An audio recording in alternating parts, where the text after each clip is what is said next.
Hello students, मैं हूं Sunil sir और सनमैट्रिक्स लर्निंग में आपका स्वागत करता हूं। आज हम लोग क्लास 10th के मैथ की एक्सरसाइज 3.1 को पढ़ेंगे। लेकिन उससे पहले हम लोगों को समझना होगा कि दो चर वाले रैखिक समीकरण युग्म क्या होता है। उसको समझेंगे, समीकरण को निकालने जानेंगे किसी भी वाक्य से, उसके बाद फिर हम लोगों को एक्सरसाइज 3.1 को बनाना है। तो सबसे पहले तो समझिए कि दो चर वाले रैखिक समीकरण युग्म क्या होता है, जिसे पेयर ऑफ लीनियर इक्वेशन कहा जाता है। तो यहाँ पर देख सकते हैं लिखा हुआ है दो चर वाले रैखिक समीकरण युग्म अर्थात pair of linear equation into variables. मतलब यहाँ पर यह कहा जा रहा है कि कम से कम तो समीकरण में दो चर उपस्थित होगा, दोनों चर का घातांक रैखिक होना चाहिए, मतलब घातांक एक होना चाहिए, और युग्म का मतलब जोड़ा होता है जिसे पेयर कहा जाता है। तो समझते हैं इसको। सबसे पहले तो इसको कुछ परिभाषित कर लें या इसके विषय में लिख लें कि क्या पढ़ना है हम लोगों को। तो लिखेंगे वैसे बीज गणितीय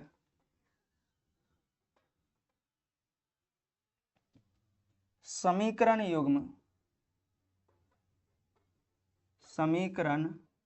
युग्म और युग्म का मतलब होता है जोड़ा, जिसे पेयर भी कहा जाता है। तो बीजगणितीय समीकरण युग्म जिसमें दो चर उपस्थित हो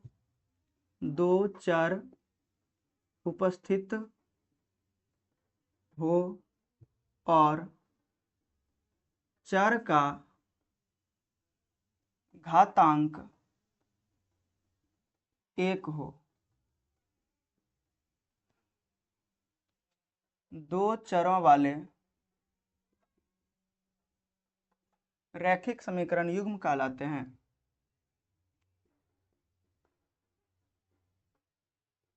समीकरण युग्म कहलाते हैं।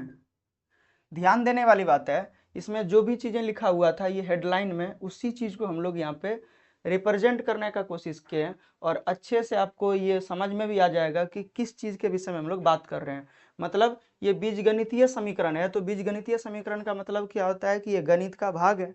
बीजगणित तो बीजगणित गणित का भाग है, जिसमें हम लोग समीकरण से रिलेटेड और नंबर से रिलेटेड सारे सवालों को बनाते हैं।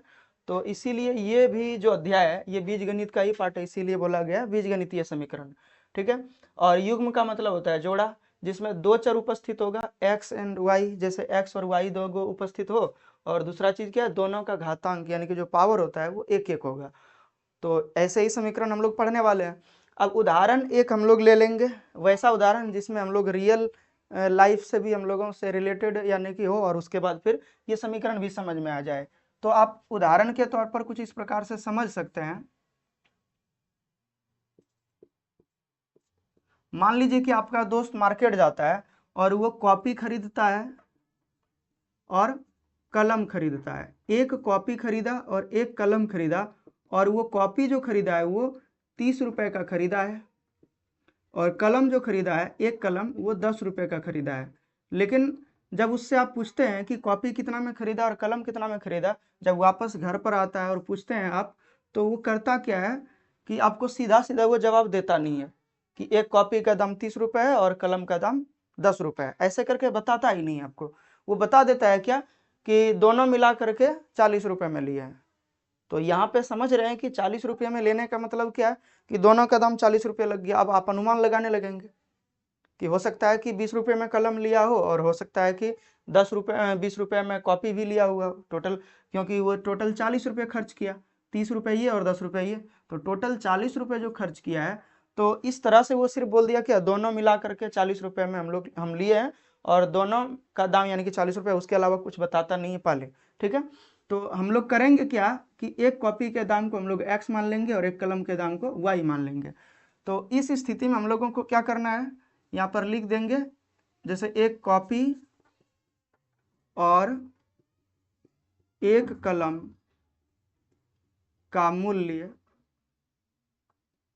40 रुपए है।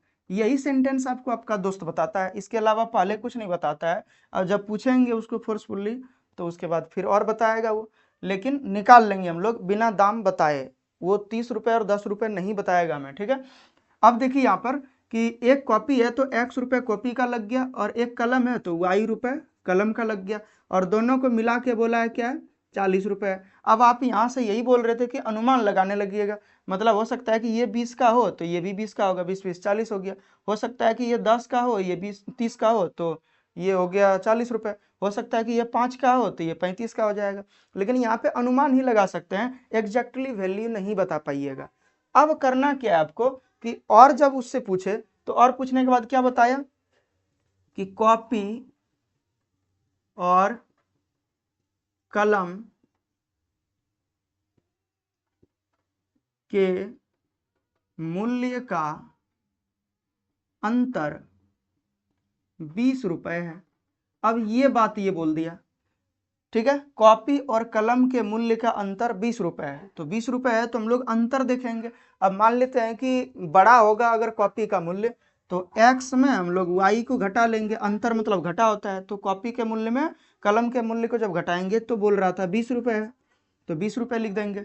अब यहाँ पर देखने वाली बात है कि जब हम लोग एक समीकरण पढ़ते हैं तो उसमें अनुमान से हम लोग ज्ञात करेंगे, और जब दो समीकरण एक साथ में पढ़ेंगे तो दोनों समीकरण जब एक साथ में पढ़ेंगे तो आपको एग्जैक्टली वैल्यू मिलेगा। इसीलिए आप देखे होंगे कि 9 क्लास में आपको सिर्फ 2 चर वाले रैखिक समीकरण पढ़ने मिला था, उसमें ग्राफ हम लोग दर्शाए थे लेकिन एक फिक्स मान नहीं आ रहा था, समीकरण का बहुत सारा हल ज्ञात हो रहा था। जैसे यहाँ पे था कि हो सकता है कुछ भी, मतलब 35 भी हो सकता है 1 रुपये भी हो और ये 39 रुपये हो जाए, ऐसे करके। लेकिन जब दो समीकरण हमारे पास दे दिया रहेगा तो क्या एग्जैक्टली वैल्यू था वो हमारे पास ज्ञात हो जाएगा, ठीक है। अब इन दोनों समीकरण से हम लोग करेंगे क्या, इसको ज्ञात कर लेंगे। और देख सकते हैं यहाँ पे समीकरण में दो चर भी उपस्थित है और दोनों चर का घातांक 1 1 है, मतलब दो चर वाले रैखिक समीकरण है, और दो समीकरण एक साथ में पढ़ेंगे तो युग्म भी है। तो इसीलिए हमारे पास देखिए ये दूसरे समीकरण को जब सॉल्व करेंगे तो x बराबर क्या हो जाएगा 20 प्लस y, और इसको समीकरण 1 मान लेते हैं, 20 प्लस y हो गया। अब ये जो x का वैल्यू है ये यहाँ उठा के ले जाके रख देंगे, समीकरण 1 में जब हम लोग सॉल्व करेंगे, समीकरण 1 में ले जाके x का वैल्यू रखेंगे तो क्या हो जाएगा, x के जगह पे हम लोग देखिए यहाँ पर रख देंगे, पहले तो लिख लेते हैं, ठीक है। x के जगह पे हम लोग 20 प्लस y रख सकते हैं, क्योंकि x बराबर 20 प्लस y है और ये y पहले से था तो लिख दिए, और बराबर 40। अब देखिए यहाँ पर कि 20 उस साइड में ले जाएंगे, चूंकि ये अंक में ये भी अंक में, और ये y और y एक एक दो गो y हो जाएगा, और 40 में से ये जो 20 है इधर जाके घट जाएगा, तो बचेगा हमारे पास 2y बराबर 20, और 2 से कटाएंगे हम लोग 20 को तो 10 से कट जाएगा, तो y बराबर हमारे पास देखिए 10 रुपए प्राप्त हो गया। क्या यहाँ पर देखिए y बराबर यानी कि जो कलम का दाम जो माने थे y यानी कि y जो था वो 10 रुपये था, देखिए बिना बताए हम लोग ज्ञात कर लिए। उसके बाद क्या होगा कि फिर अगर कॉपी का भी दाम अगर निकालना हो तो यही y का वैल्यू या तो यहाँ आप रख सकते हैं या तो इस समीकरण में रख सकते हैं, जहाँ भी रख लीजिएगा, या तो यहाँ रख लीजिए, निकल जाएगा। इसको समीकरण अगर हम लोग 2 मानेंगे तो लिख देंगे, अब समीकरण 2 से कहीं भी आप रखिएगा तो वही मान निकलेगा, ठीक है। तो x बराबर हो जाएगा 20 प्लस y बराबर 20 और प्लस 10, y का वैल्यू देखिए यहाँ पर 10 रुपये था, तो 20 और 10 30। देखिए वो बिना बताए, यानी कि जब हमको बताया भी नहीं था इसके बावजूद भी हम लोग ज्ञात कर लिए कि कॉपी का दाम 30 रुपये है और कलम का दाम 10 रुपये है, देखिए वही रेट में लिया हुआ था। तो ये महत्व है हमारे जीवन में कि दो चर वाले रैखिक समीकरण अगर युग्म दिया रहे तो इस तरह से हम लोग किसी भी वास्तविक जीवन से संबंधित कुछ सवालों को हम लोग बना सकते हैं। तो इसी प्रकार के सवालों को हम लोग समझेंगे अभी इस अध्याय में। चलिए अब आगे प्रश्न संख्या 1 को बनाते हैं।